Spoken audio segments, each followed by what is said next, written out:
First one. Gotta wing it. That was the beginning. Welcome to the first episode of the Required Podcast.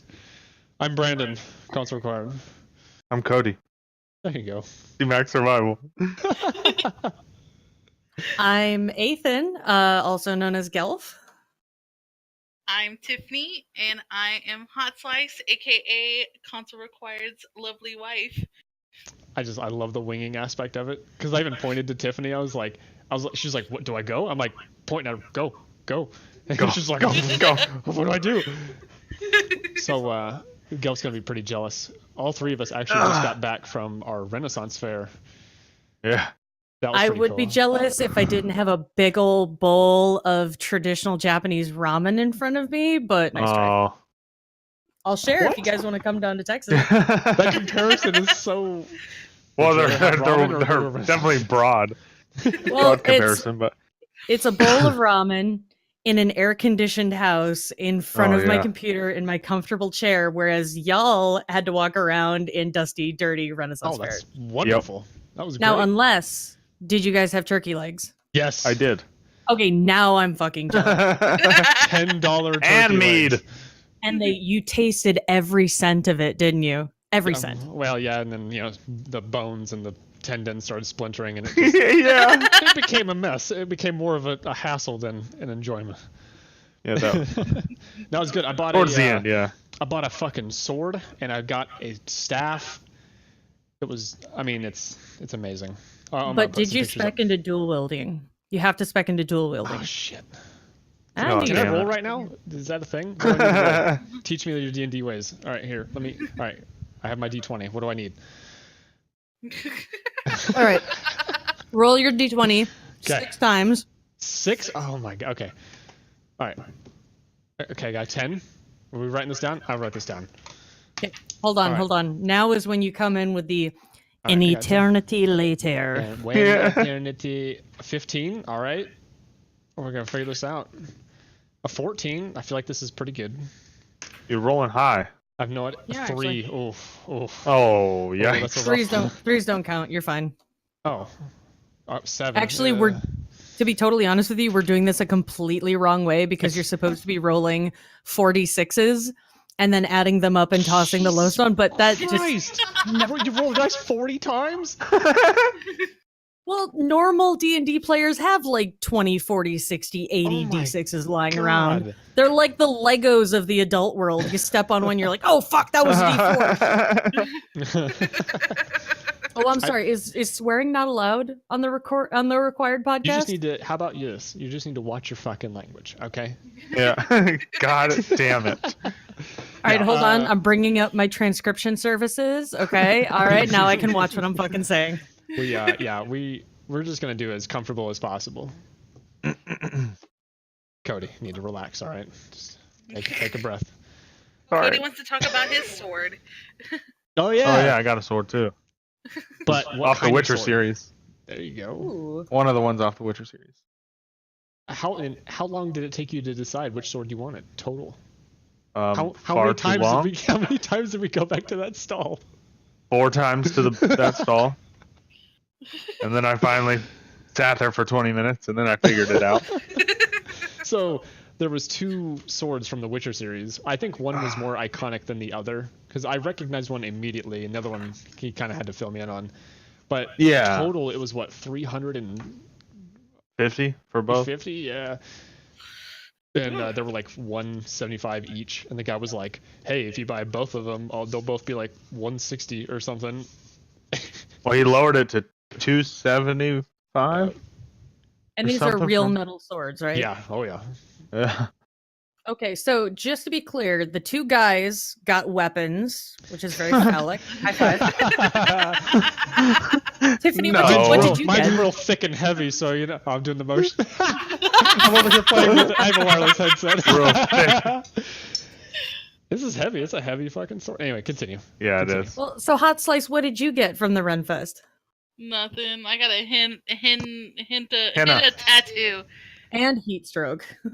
Well, actually, it wasn't bad out. It wasn't bad out at all. It was about 65 I was sweating. I am a little hungry. I'm a little famished because I didn't eat anything. Well, here's a turkey bone. No, I'm kidding. So here's this. Okay, so Here's the tendons. we had like a little bit of an issue. She had to drive the child back home. She was sick, and when she got back, we were eating, and I was like, "Hey, you want some of my turkey leg?" Because I just got it. It was fresh, and no, I'm good. I'm like, I know you're hungry. Don't you mess with me. I know how you are. And then, I was like, "Oh, you want to buy you something?" And she's like, "No, I'm good." And I'm like, "Come on, you can buy a cool fucking sword with me." But Well, C-Mac got 2, right? No, I didn't No, get no, the second one. he Oh, ultimately- you didn't he get ultimately No, got no. one. Too much. Well, so speaking of weather, I mean, it's been absolutely insane. I woke up yesterday. I'm in Texas, by the way, for those of you who don't know. And it was 90 degrees out. The next day it was 56. Yeah, I tell don't me know about what it. the heck is going on, but it's been crazier for you guys, It right? went Yeah. 90 to 40. Yeah. Like, Yeah, as it a was a mailman, rough that, day. that threw me off. That's Cast unreal. Magic missile.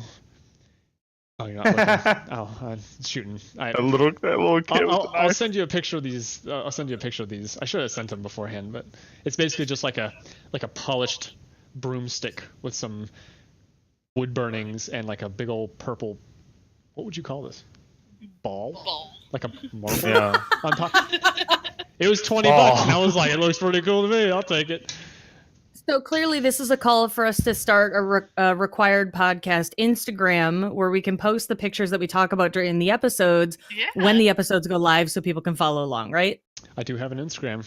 Haven't used it in Ages. yikes. I think the last time was start the off. zoo stuff, wasn't it? Oh yeah, actually, wow, yeah. that God, was dude, it's been years. 3 or 4 years ago. Yeah. Instagram today, tomorrow, merch. No, I'm kidding. Or am I? Dun dun dun. Promote. Hell You yeah. will find We're gonna out. sell swords. Yes. Resell. Oh my god, dude, that'd be crazy. So the sword I got, it was a worn one. The guy gave me a kind of a backstory on it. I don't know if it's true, but I'll believe him for now. He's like, this guy gave me the sword that was out of his like grandfather's basement, and I was like, oh, that's cool. And it's not really beat up, but it's definitely not polished. Like it's got a shine to it. He said he fixed it up. It was like a hunk of rust, pretty much. But this thing how much do you think this weighs, Cody? This thing has to weigh like 15 pounds. Here. Oh, here, I have more than 15 pound that. weight right here. No, it's about 15 exactly, actually. Oh, Yeah, really? I'm holding- yeah. Hmm. But it's got some Weaker. I just call it a hunk of metal. It's not Yeah. sharp. None of them were really. Very few swords there were actually like battle ready, but I like it. It looks cool. see- It's very basic, like King Arthur style kind of sword. It's really Yeah. It's Yep. like 3 foot. Heavy. Yeah. 3 foot tall, I think, or 2.5. Yeah, almost 3 foot tall. See, it doesn't matter if it's battle ready because when you're running down the hall towards an intruder, they Yeah, don't give yeah. a shit. No. Oh god, If I got a smack sword. somebody with that, yeah, it's not sharp, but that's still gonna hurt. Gonna hurt. There was a situation of road rage back in, I believe it was Minnesota. I read an article a few years ago, and it's always stuck in my mind because it was road rage. This woman like cut this guy off or something like that. He follows her back to her house, parks in front of her house, opens up his trunk, pulls out a fucking katana, and starts taking it after her front door or something. I thought, okay, maybe don't do that. Number one, and two. Really, you keep a katana in your trunk like at all times? What exactly are you doing? There's no stand your ground laws for your car. Yeah. Just in case. Apparently, I I was don't care breaking about the law. Apparently, I was breaking the conceal and carry. Oh rules. yeah. My sword didn't come with a sheath because he said the sheath had a bunch of mold on it and stuff, and he just didn't have one. And so Cody bought his sword. Mind you, I'm carrying my sword around for hours at this point, and he buys his sword, and they're like, "Yeah, we have to zip tie it, so you can open it." And I'm like, "Oh shit!" I'm just walking around with my sword Just out. unsheathed sword walking around. I'm not swinging it around, but I was just Well, like, yeah, there was a child around. Oh, so they didn't peace bond it for you before you left? That's kind of, yeah. No, I can see where that would be a little bit troubling. I mean, it's not. But sharp, it is a but- Renaissance fair. Yeah, I mean the tip isn't very. I mean it's pointy, but I was thinking That'll about. poke an eye out. I saw a couple children sword fighting with wood swords, and I thought about joining in with my hunk of metal, but figured Hey, it'd be a those little- parents paid good money for those wooden swords. And wooden shields. They were about $8 for wooden swords. Yeah. Some of them were crappier quality than others, but it was pretty neat. Some of them were just sticks with like hilts tied to them with twine. Basically, yes, basic. Well, not even that. It was like one set had like glue in it, and it felt like if you smacked it on anything, it would just fall apart. But then but kids don't care. They've got imaginations. They're gonna take that home, take their pack of Crayola markers out of their drawer that are like half dried out because they leave the caps off, and they're gonna draw awesome shit on there, and that is gonna be the weapon that keeps them safe from the boogeyman in the closet and the monster underneath the bed. Like, those things are scared shitless now because that kid has that shitty $8 sword, and it's going to be amazing. Our daughter, when we were going, she's like, I want to be a wizard. Or she said, I want to be an elf fairy wizard. I was like, well, that's really specific. Okay, go ahead. No, so you'd get a +2 racial to your intelligence, which is good for wizards. She'd have to prepare her spells ahead of time, but she's got a great use magic device skill set. So I mean, we'll set her up with that. It'll be great. She bought herself cat ear headbands, some wings, and she has like a little wand. I was like, oh my gosh, it's adorable. Yeah, if she's carrying a wand, she needs a bunch of ranks and use magic device, but yeah, she'll be good with it. Yeah, the rules. We gotta carry your D20s. You gotta carry 40 D6s. Just have them at the ready. I just have a bucket I carry around. It's got wheels on it. Now, one of these days we'll sit down and we'll talk D&D and Pathfinder and stuff. But I won't stop making jokes. But I won't get too into it. Yeah, I don't know much. It's all over my head. I don't know anything. I'm like, oh, that's cool. And they're like, yeah, I roll blah, blah, blah to cast blah, blah, blah. And I roll blah, blah, blah. And then they're like, yeah, you need to roll these 3 dice and these 2 dice and this 1 dice. And I'm like, what is happening right now? It's interesting, though. I really like, I couldn't imagine being what do you call it? Is it a dungeon master? Dungeon master. Yeah. Dungeon master or game master, depending on what you're playing, yeah. Because they have to set up the whole adventure so you kind of have to like think of all the options, right? On well, can I give you like a quick rundown of just one of my campaigns? Yeah, sure. All right, so one of the campaigns that I'm beta testing currently, it's a modification, a modern standalone homebrew for 5e. So 5th edition D&D came out a few years ago. It's the newest version of Dungeons & Dragons, the official Dungeons & Dragons. Sometimes when people say D&D, they might mean Pathfinder, they might mean some other series, Blade in the Dark, they might mean Dark Eye. I mean, there's a bunch of other systems, but D&D 5th edition is the latest of D&D. So it was super simplified. People weren't happy with 4th edition, so they came out with this one, and it's actually really easy to just get into. So I grabbed a bunch of people from work. I work at a bookstore. And I said, okay, I want you to tell me what high school stereotype you want to play, and I'll build your characters for you. And that way I do the heavy lifting, which is not much in 5e.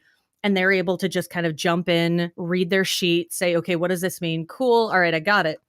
And I provided the dice for them to play and things like that. And what you have to do to set up a campaign, like the bare minimum, you can do theater of the mind, which means you don't use a map, you don't use a mat, you don't use little figurines that move around. But I wanted to use that. So I got a big wipeable black, what the heck's it called? Erasable marker board. And I drew out the first floor of this haunted high school. And, I'm building rooms, and you have to keep in mind that every square is 5 feet. So I'm measuring everything out, and I drew a 2-scale gymnasium, and that's only the map. Then you have to see, okay, well, what items are in these rooms? What monsters are going to be in these rooms? What are going to be patrolling? Okay, so I've got zombies over here. I've got a ghoul over here. I've got a white over here. I've got this over, blah, blah, blah, blah, all these different kinds of monsters. And then I have to have stat sheets for all of them. Now, I have an advantage because I know what the characters are capable of because I'm building the character sheets. So I can say, okay, these are going to be harder for them to beat because they're going to have to think creatively and da-da-da. And I had characters, I had monsters, I had storylines, I built puzzles where you had to compare things that you saw in different rooms to get items in order to progress and things like that. And I'll tell you something, you can prepare for days, weeks, months ahead of time, and your players will always surprise you. Yeah, so I decide to roll and just leave the dungeon. Like right as you started, I just decided I'm just Yeah, tired no, of I it. don't want to be here. Usually that goes, but I locked the door behind them, so they were stuck. Oh, yeah. Yeah, so you Well, really have to one think of- of everything. Oh, definitely. And one thing I didn't think of was I decided, okay, they're going to go into the biology lab and there's going to be a bunch of oozes. They're these little fucking jello things that splash at you and they hurt a lot. In fact, I almost killed one of our characters with them. But one of my players was like, wait a second, we're in a bio lab in a high school. They've got emergency spill kits. In these emergency spill kits, there are these bags of I forget what it's called, but if you splash it on a chemical spill, it absorbs it. Oh, So spill they magic kind of stuff. Say Oh, again? sorry. I just remember Oh, spill yeah. magic is what there's something like that's called, but I don't think that's for chemicals. Now I think about it, I think they said not to do it. Anyway, continue. Well, it's something like that, right? Exactly. Right. Well, you know what I'm talking about. And these guys, instead of throwing fireballs and stabbing and swinging and hitting them with their nail axes with nails or baseball bats with nails in them, they run over to these emergency kits, which I said, well, yeah, of course they're there because it's a fully stocked high school. And they beat these things using chemistry, saying, oh, well, clearly they're acidic, so we need to neutralize it using a base and blah, blah. And I'm sitting over here going, there's nothing in the DM's guide for this. I don't know what to do. It got too scientific. Well, yeah. So basically, you can prepare as much as you want, but in the end, your players are going to be running the campaign. You're just sitting there holding on for dear life and fudging the numbers so they don't get killed. So, with that, have you gotten to a point where like someone would just make up something really ridiculous, and you're just like, you have to like just kind of wing it the rest of the way because like it's like, oh yeah, we found this offbeat path thing, and then it's just like they do something different, they do something different, they do something different, you know? Oh, that's the kind of player I am. I love that sort of stuff.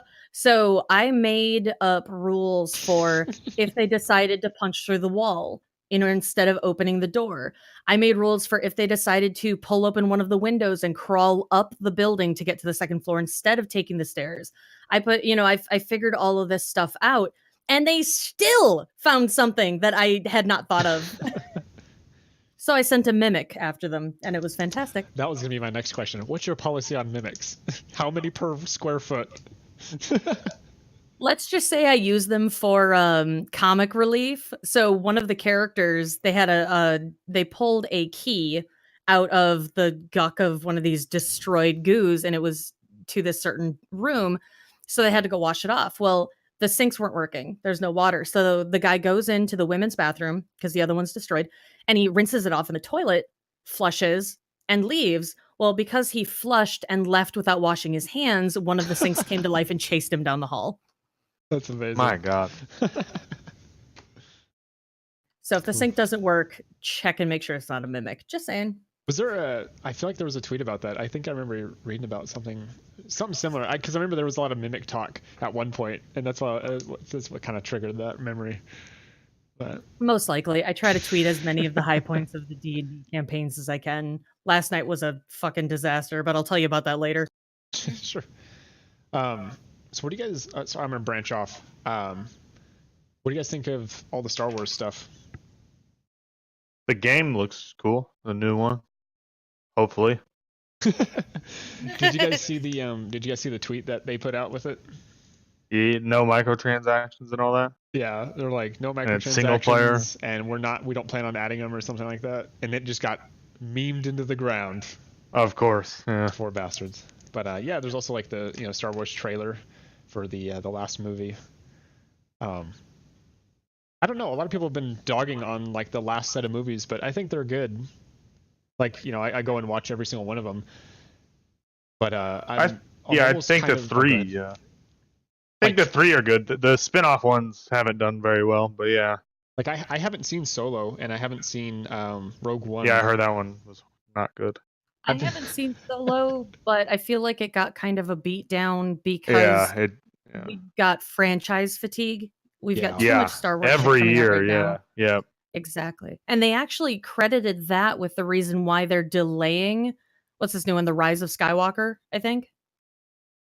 I think it's what it's called. Yeah, Rise of Skywalker, yeah. Yeah. Now that said, I thought Rogue One was absolutely fantastic, but I Rogue haven't One seen was good. I Solo. liked Rogue One. Yeah, it was a great series, and people were like, "Well, where are the Bothans? Where are the Bothans? Bothans, asshole! That was the second Death Star. Keep up, come on."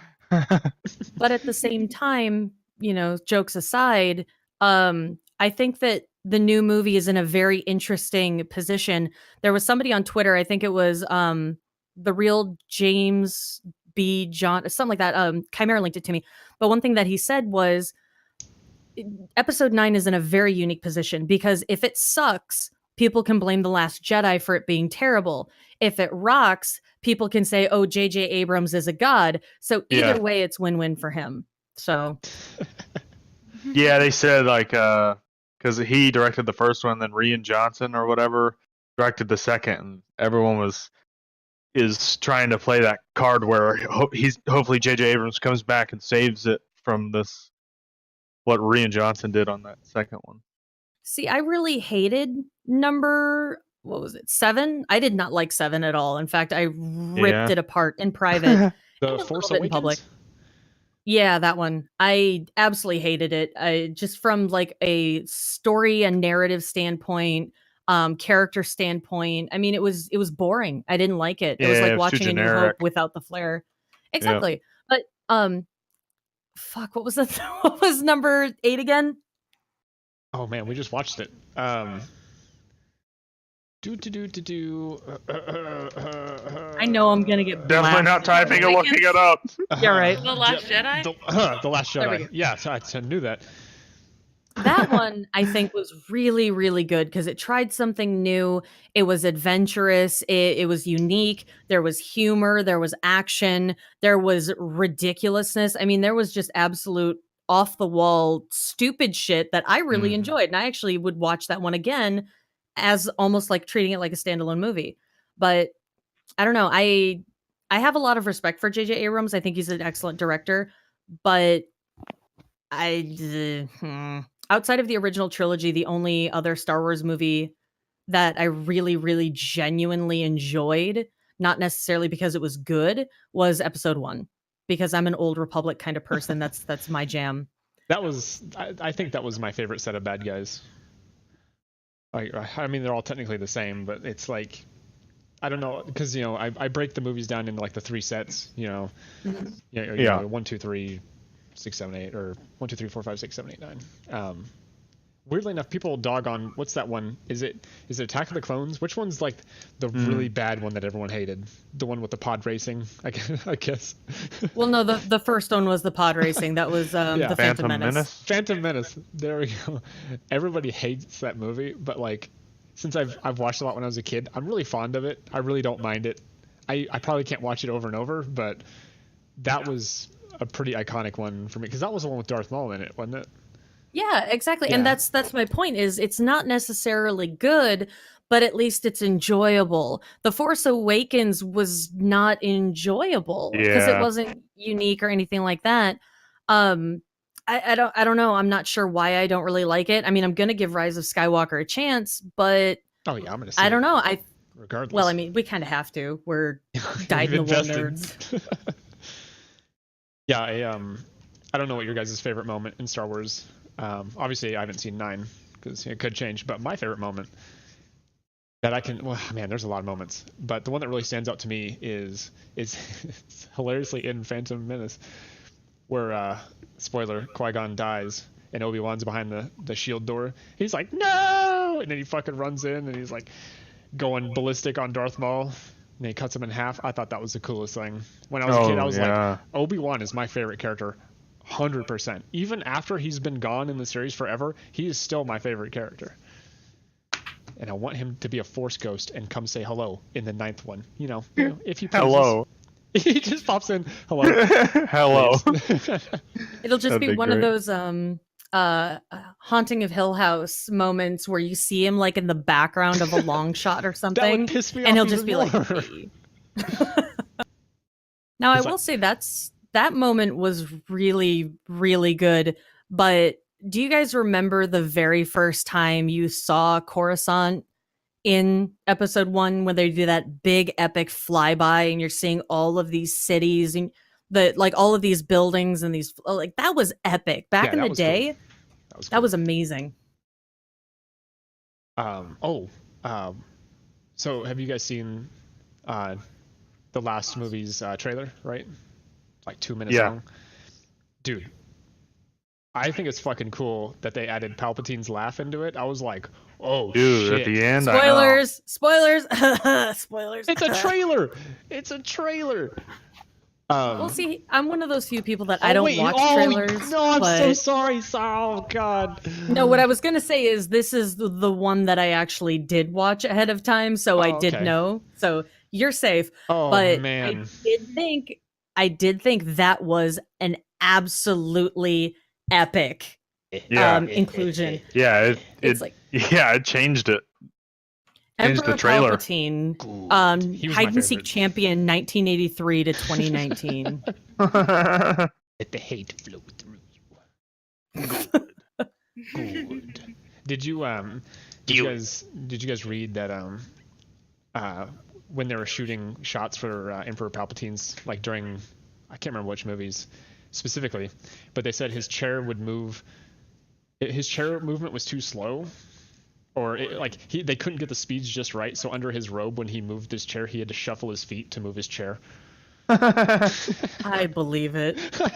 So they're like, that'd be funny. It's like scooch, scooch, good, scooch, scooch, good. No, he was a really good bad guy. I loved him throughout the movies and series. I thought it was kind of weird because like Anakin was like, but there's these are the good guys, and you're just like, dude, shut up. Like, you're wrong and you know it. Stop. Anyway. Now the most important Star Wars question of all is who shot first? Han Solo. I mean, I've never really dwelled on it too long, but the only version I've ever seen is Han shooting first, so that's all I've ever known. Yeah. Okay, good. Just making sure we're all on the same page. Oh, okay. Well, she was about to leave. Exit the call. And we're done here. Well, it's been nice knowing you, CR. Shakes hand. Tiffany, I'll see you at PAX South. It's just the end of like a 5-year relationship. I know. Bye. That's good stuff. What have you guys been playing lately? Well, I've been watching Gelf stream, so that's kind of cheating. Are you watching when I'm playing Austin? And you live with Tiffany, so... Just trying to make the CMAC, what have you been playing? Yeah, what have you been playing, me Cody? and Brandon have been literally playing together. I asked the question. He knows everything. I knew.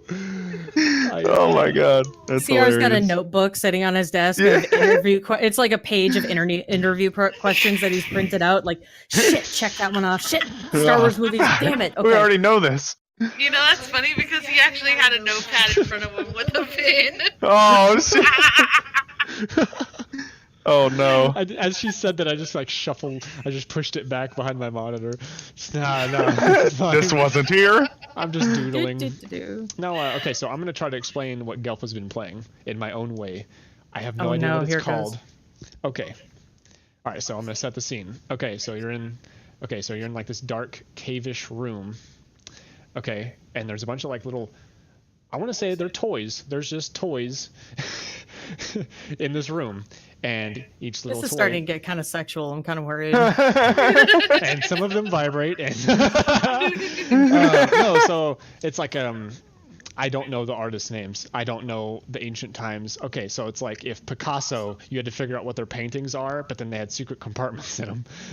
And so basically you have to, it's like escape the room, but with a whole bunch of weird objects that you have to like, I have to dust this thing off, and this marking leads to this, and this thing leads to this, and this thing leads to this, and this thing and then a portal opens. The Da Vinci Code. Yes, is that what it's called? Well, the one I played before this was actually it was called The House of Da Vinci, and then I jumped into the room, and we just finished the room too. But yeah, that's essentially what it is. It's you're in a room, surprise, and you pick up like a handle from over here and you use it over here. You unlocks a key and use that key on this chest and it opens up and you've got this map that you have to guide a coin through according to instructions on a piece of parchment that's tacked to the side. I mean, It's puzzle solving. It's pure puzzle solving with a little bit of story. CR, were you there for the haunted seance room? I don't remember With all the tarot rooms. cards? No, all the rooms kind of look the same to me, to be honest. Well, I they're couldn't all tell what dark. we're They're all doing. dungy. I can see that. But It if was, you get a yeah. chance, I would greatly recommend them just because they're available on mobile as well on PC, and they're just excellent time wasters as far as like, hey, I'm sitting in a waiting room and I've got to play something. You'll probably miss your appointment, but that's fine. But yeah, it's a very cool sort of, hey, I only have this much space to have to deal with. It's not like point and click adventures where Yeah. you have to go all the way back to the jungle, but you have a banana now, so you can tempt the monkey down from the tree, and then you go to the wreckage of this broken down plane, and you use a toothpick to open up a lock, to open up a toolbox, and you get a wrench, you give it to the monkey, all of a sudden you've got a monkey wrench, and now you can fix your raft, or something like that. Oh my god. Was that an elaborate setup or what? Oh, Monkey Island. stolen content. Or something similar.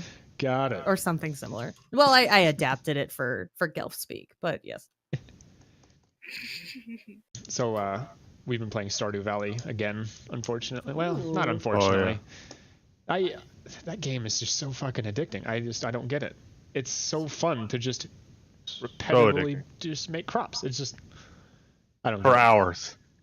And hours. And then go Hours and fishing. hours. Yeah. Go And to then the go mine. back to chopping down trees.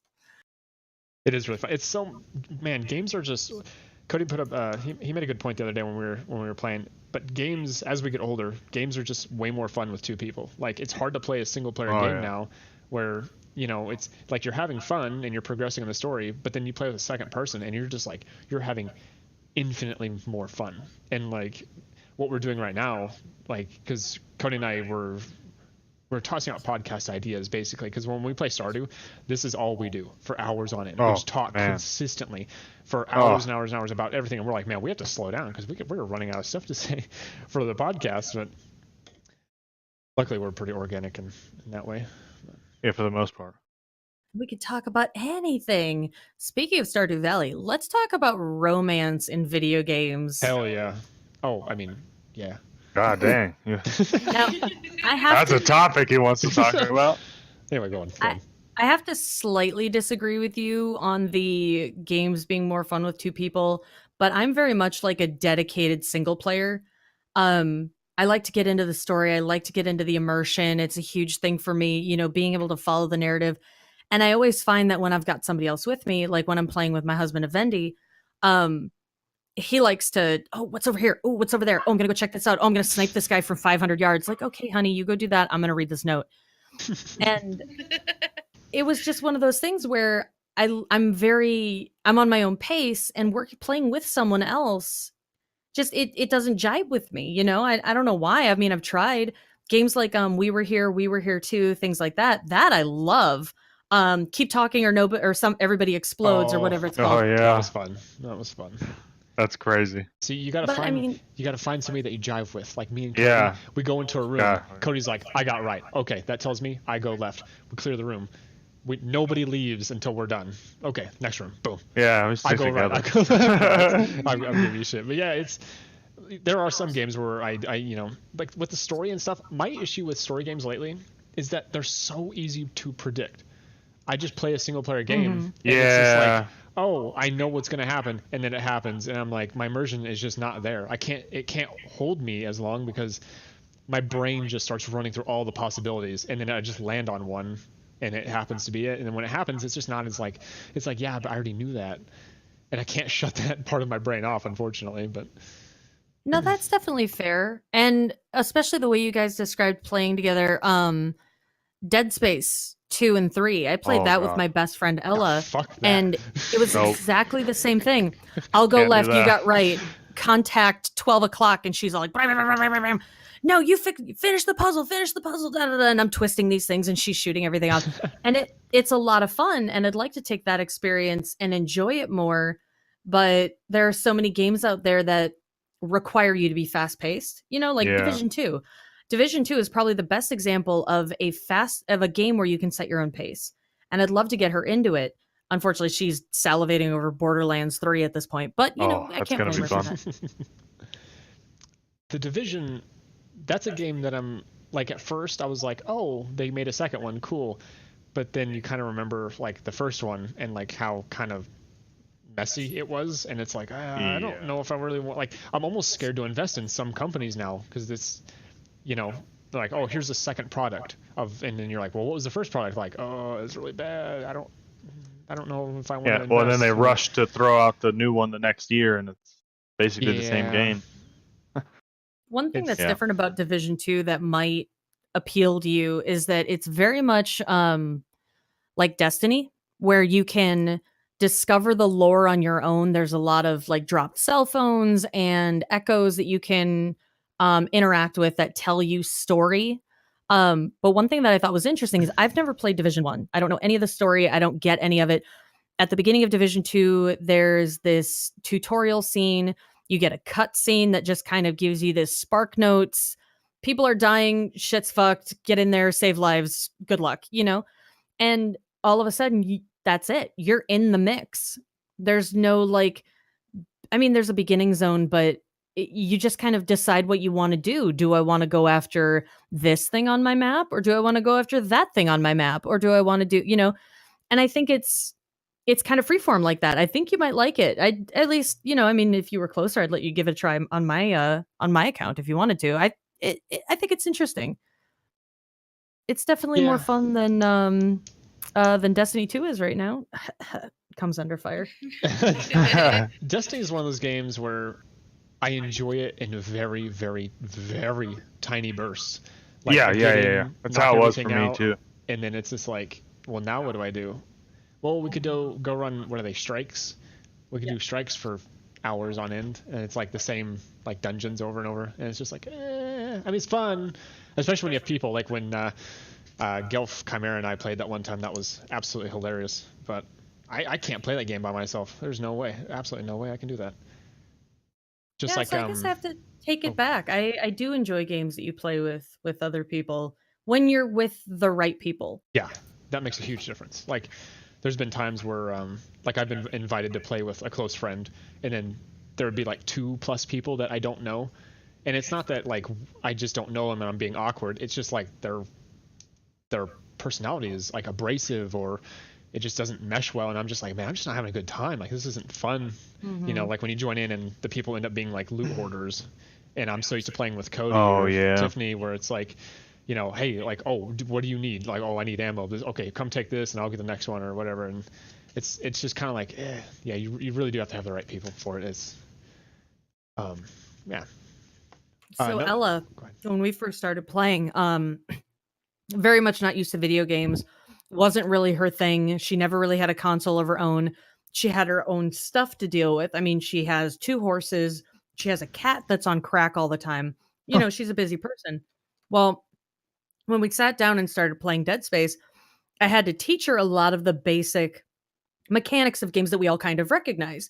And the one lesson that she picked up the best or worst, depending on how you look at it, was the whole, if the map says go right, you go left. Because there's going to be something good to the left. Yep.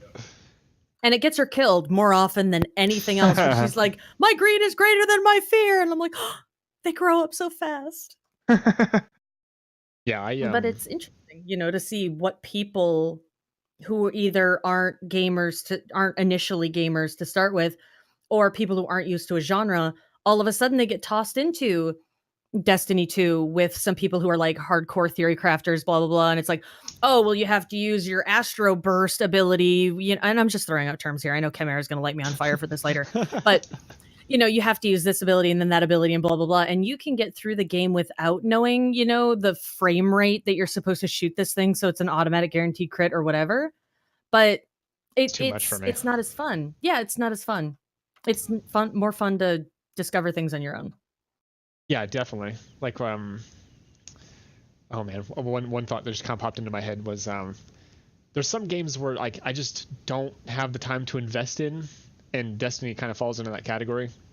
And one thing that really reminded me was when I jumped in a game and I was like, oh, I got like a legendary gun or whatever, and you guys are sort of like start spouting off names. You're like, oh, it's the da da da. Oh, it's the pea shooter deluxe, and I'm like, I don't know what any of this is. I have no idea. Pea shooter deluxe. That's going to be a gun in the next patch. Just wait. Yeah. One of the devs is listening to this podcast right now, and it's going to be CR pea shooter D. It's the 666 baseball launcher. And I'm like, what? Oh no, it could be this. Oh no, it could be this. Oh no, well he killed this person, and oh that's on the drop table now. And I'm like, dude, I just got a gun. It's cool. It shoots cool. It's whatever, man.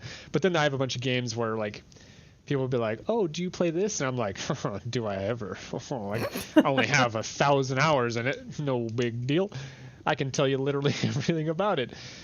But yeah, I'm literally rambling. I have no idea where I'm going. I derailed my own train. Well, no, with that, I mean, I was actually going to bring it back around. It ties into Stardew Valley. I mean, I've played quite a few hours into that game. I don't know how many are on record on Steam, but I know for a fact that I don't know everything because I taught myself. Now, I did get into like the cropped calculators and how should I set this up for the maximum effect of this and that. You know, I'm a little bit of a nerddom. That's, but at the same time, go ahead. Sorry.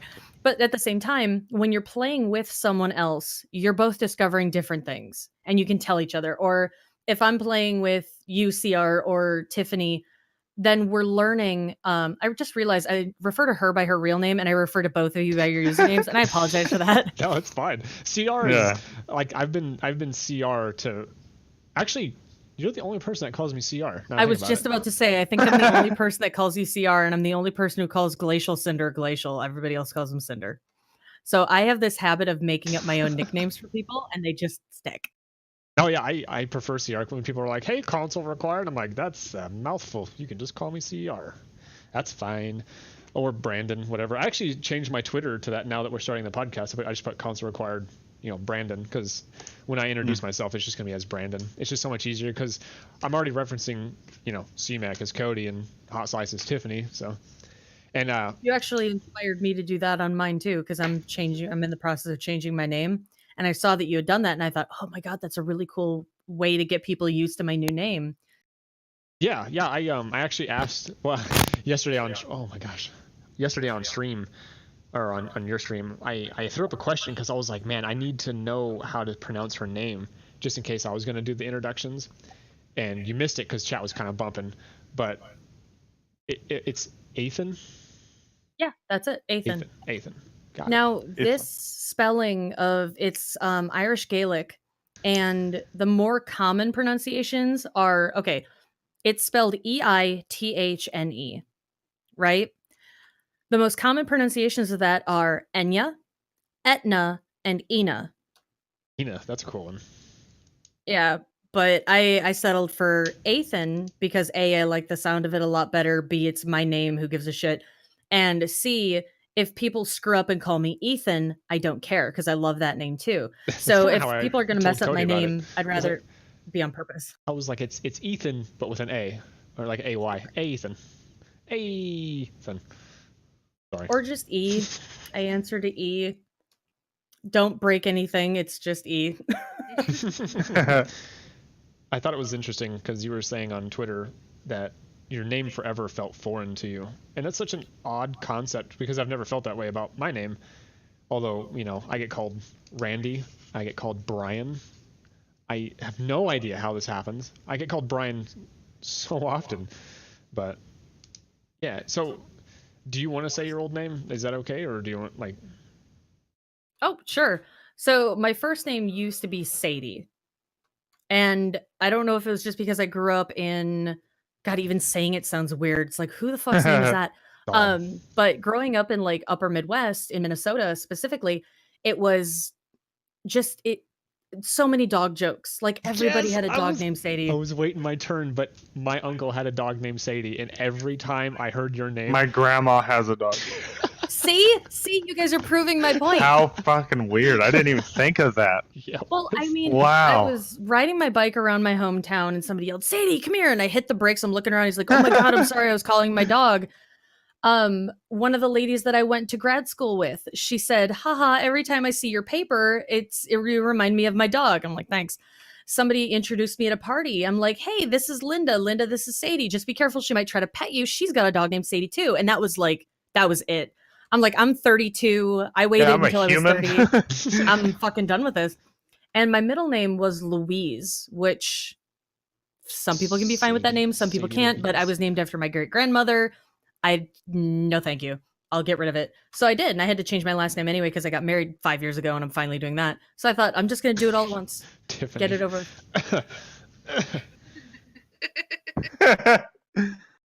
How long have we've been married for? What, 5 years? Almost, yeah. Yeah, we're just now changing last names.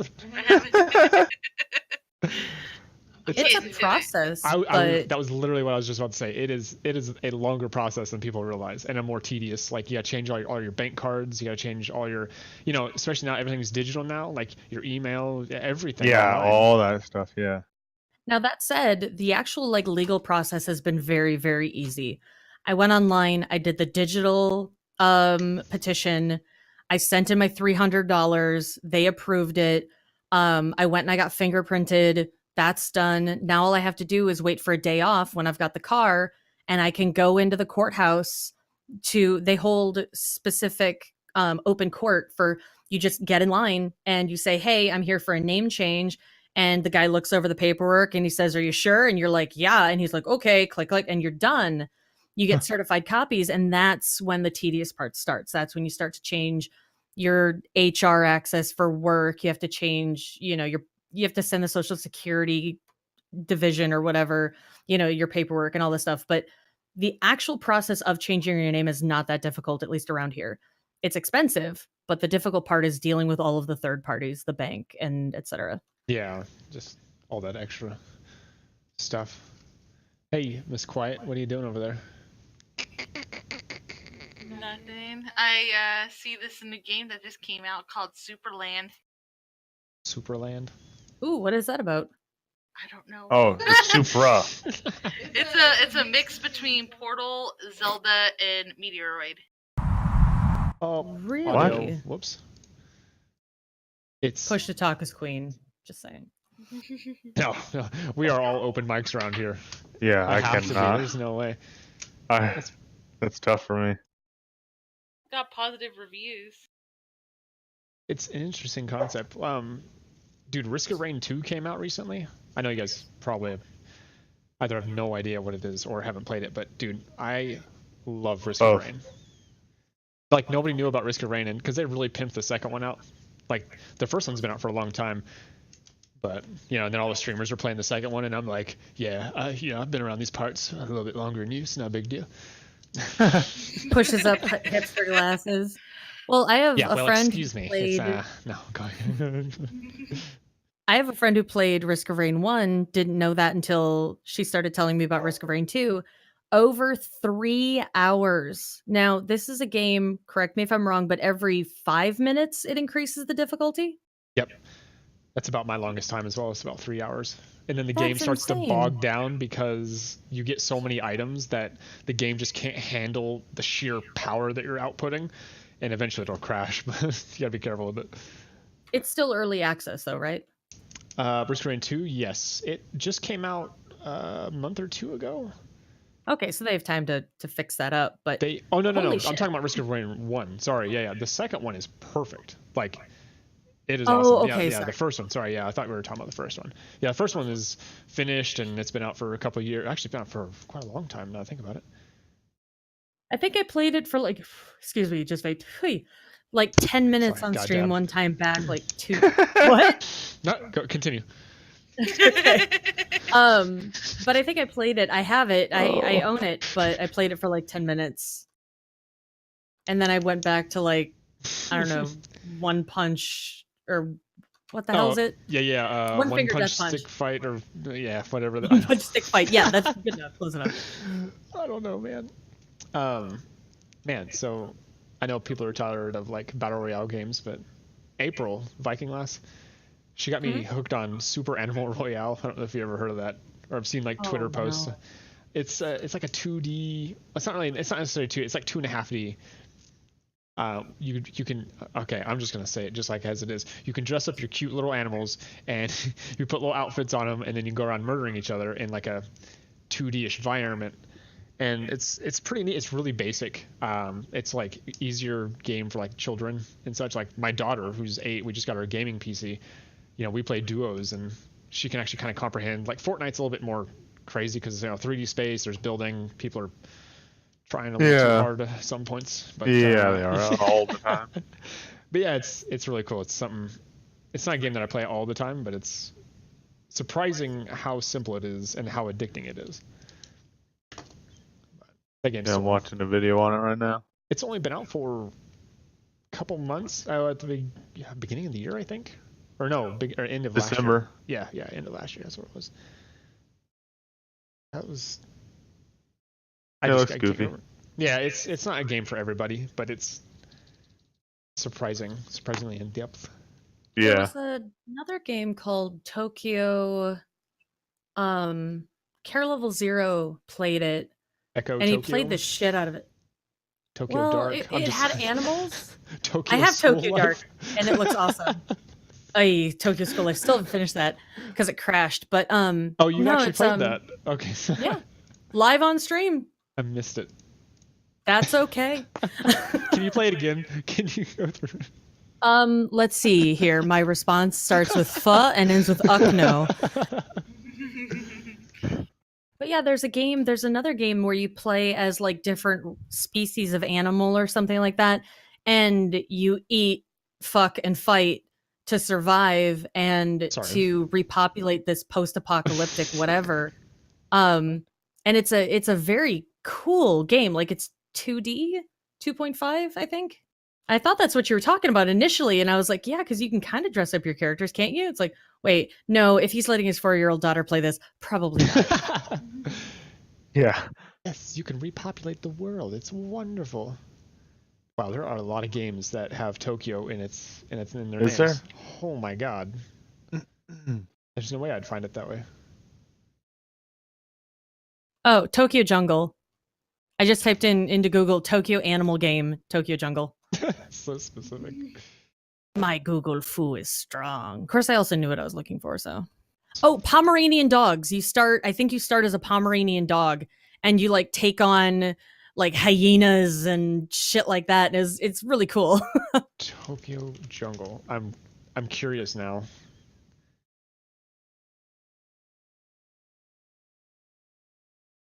What is this? Doesn't that look insane? The PS3 game? Yeah. Apparently? Yeah. Wow. And there's a mobile version too. Oh my god. Well, we just landed on. Two cheetahs having sex. Yep, that's that's. Well, it kind of like fades to black, and you see it's like Sim style where you see like hearts float up or whatever. But yeah. Oh my god. This game is it's so weird. And there's dinosaurs and robot dogs. Awesome. Sold. Absolutely sold. Absolutely. You could be a kangaroo. My goodness. And lately, there just haven't been. Oh, I just thought of it. My original statement was, not a lot of games have really caught my eye recently. You know, they're like, oh, we're gonna release blah blah blah, and it's like, yay, or like they keep reusing IPs, and it's getting kind of old. And and as I was gonna say that, I just remembered that a new Elder Scrolls game is being worked on. Yeah. Valenwood, and I was like, man, I totally spaced on that. I can't even remember when that was announced, like last year sometime. But I didn't think it had a name yet. No, I'm pretty sure it was Valenwood because it was like all. I thought that was a mod that someone made. Scrolls, Valenwood. Maybe. Yeah, it's just called Elder Scrolls 6 right now. People were saying that it might be confirmed based on the style of the wording and everything that because they haven't gone to Valenwood yet in game. Oh yeah, is Valenwood like the elf? Wood elf area, I think.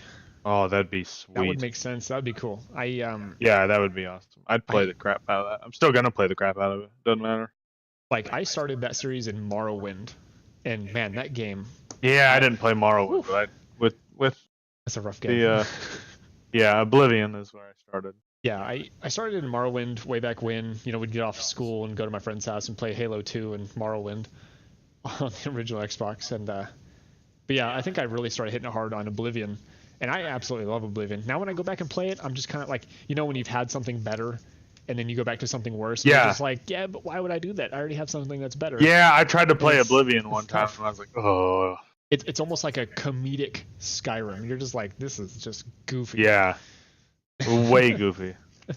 Even then, like, I mean, technically, I've never beat Skyrim, but that's. I don't. Someone ruined it for me. It's fine. I asked ahead of time, and you said it was okay, and then you. Well, and it was, and then I just stopped playing it. So. Oh, I know the ending. I don't gotta keep going. No, that's why I'm excited for 6. With Bethesda fucking up with Fallout 76, they got to do something. Hopefully, this is good. Yeah, I don't. It's 2 different development teams, I'd assume. For the most part, right? Please tell me. I don't know. I don't know who's developing them. I thought I had is it under Elder Scrolls in Steam? Oh, it is. 350 hours on Steam. But dude, we stood in line when that game first came out, and you got the collector's edition. Yeah, the dragon. I bought me a TV on that Black Friday, an Xbox, and everything, and I played that thing for weeks on end.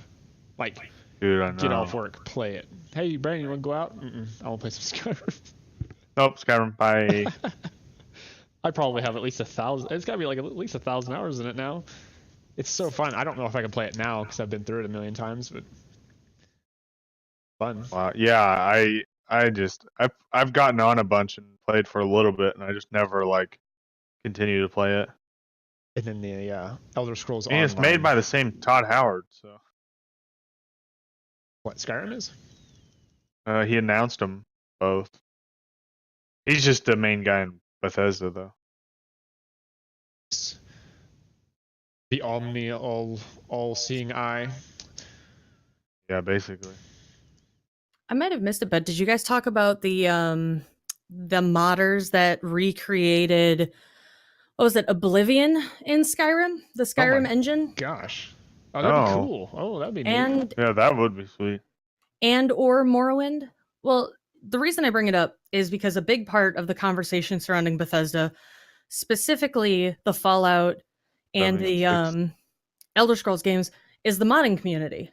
It's probably the largest, well, I can't say that, but of the communities that I know for modding, I mean, that's the most prolific I can think of is they basically come out with new games off of their engines and stuff. It's insane. That's how the MOBA series started. Somebody modded Warcraft 3 into a MOBA style game, and then that's where Dota came from, and then Dota came first, I think, and then League of Legends. I don't play those games, but I thought that was really interesting. Like, you and then the whole genre. Sorry, go ahead. And then there's these couple guys that were working on a multiplayer version of Skyrim. Oh, that would be cool.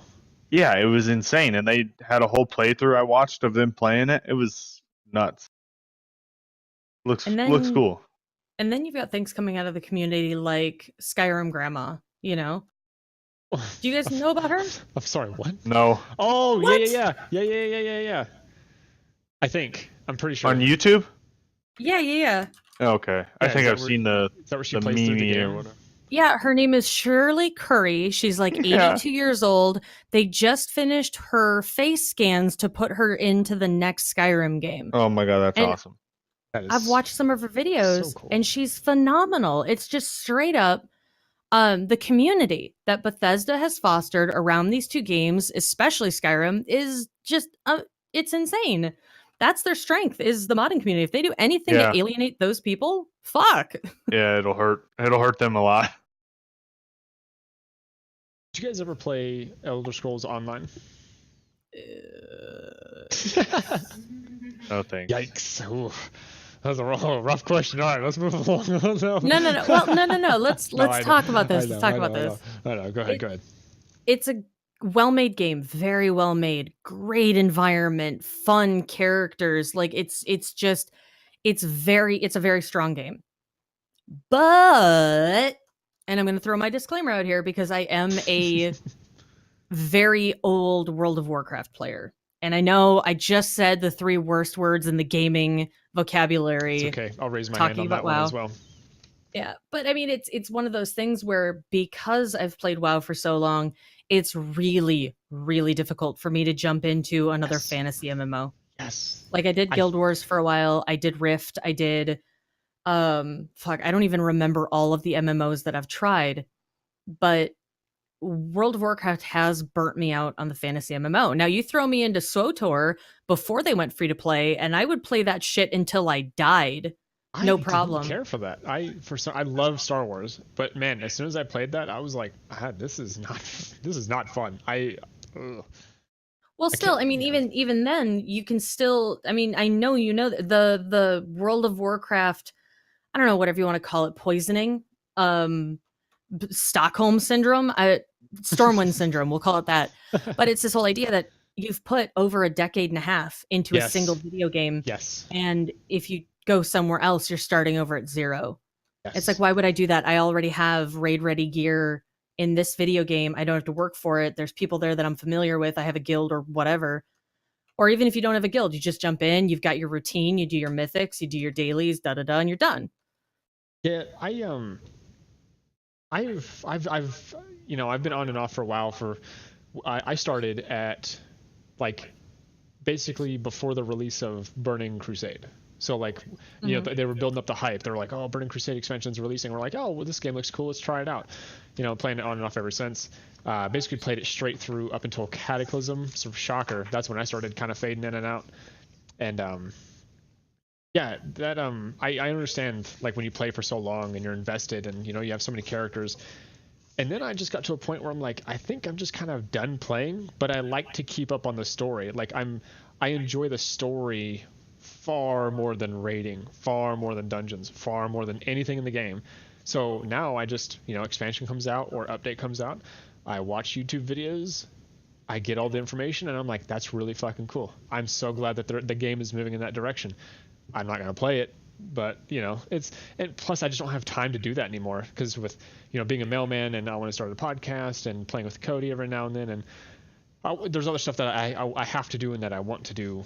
You know, because I've sank so much time into it. I'm like, man, I don't know if I should sink any more time into it now. Like, It's kind of almost the opposite effect of saying like, you know, I've put so much time in it, I may as well play it. Now it's like I've sank so much time in it, I may as well just let it go. You don't want to let your investments control you, but at the same time, you don't want to waste all the time that you've put into it. Right. Well, and like the thing is, I really enjoy the story. Like stuff with like Jaina and stuff is really cool. These two have no fucking well, Tiffany knows WoW a little bit. Cody just is a blank slate. This is just wiping off of him. No idea what's going on. It means literally nothing in my brain. Let me jump this into an area that we might all recognize. The idea of liking a video game for its story but not necessarily playing it. That's how I treat Five Nights at Freddy's. You know, that kind of a franchise where I love the lore of it. I've read all of the books. I have watched all of the theory videos. I have watched this and this and this. I own them all because I feel like at this point, I have gotten so much out of the series that I'm obligated to support Scott Cawthon. But I don't play them. I don't care to. I have almost no interest in playing them. But I enjoy the story so much. And that I can totally get where you're coming from with that. And there are other video games that are like that too. I stopped playing Guild Wars 2, but I still read the books whenever they come out. Hell, I pre-ordered, you know, the books whenever they pop up on my feed, like, hey, a new Guild Wars 2 novel is available. Cool. I don't have any context for it, but I love the world and I'll play the game. Or I won't play the game, but I'll read everything else. I had no idea that game had books. I had no idea. I played that up until, what was that expansion? Thorns? Heart of Thorns? Yeah, I played basically when Guild Wars 2 released up until that point. Because, man, that game, it was really fun. I love the style of, like, combat, but you just kind of get to a point where there was like nothing else to do. It's just like, I'm already maxed. I have maxed everything, and then I kind of fell off, and then they're like, oh, here's Heart of Thorns, and I'm like, wow, I'm already gone. Sorry. Toodles, bye. Yeah. That's but kind of an unfortunate we're all thing. gonna have games like that. We're all gonna have games that we love the lore, we love the world, but we're not necessarily gonna play it. I mean, D&D is a good example of that. We can all read Salvatore's Drizzt to Erden series until we're blue in the face, or gray in the face if you want to be a drow. But we're not. There are a lot of people that are not necessarily going to play Forgotten Realms, not necessarily going to play Baldur's Gate. Yeah. But you don't have to. That's the delightful part. That's the thing that just irks so many people and just curls their toes, is that you don't play the game, you're not a real fan. Bullshit. I know more about it than you do, asshole. And that's okay. I'll have you know. Enjoy the universe. I have the highest of knowledge on this subject. You can be the fighter. I'll be the wizard. You go actually play it. I'll just tell you what's going on. All right, guys. I think it's about time to wrap up. We're at an hour 5. And I feel like we can go longer, but I think, schedule based. First episode, it's fine. Hope everyone had a good time. I definitely did. It was a lot of fun. I'm really excited to start this up. I guess for the record, this will be every Sunday, and we usually record 4 to 5 Central, and we'll post it immediately after. So, if you're looking on that, set your calendar, set your alarms. I don't know. Alarm. Whatever you do. I don't know. Alarm. Carrier pigeon. Add us here. to your Google Calendar. Yes. Add me on MySpace. Listen to my playlist, please. Anyway. God. All right. So, yeah, Sundays, 4 to 5. Appreciate you. Thanks for watching. And listening. And Bye. listening. Not Oh, watching. shit. It's audio podcast. That's the best ending that could have happened right there.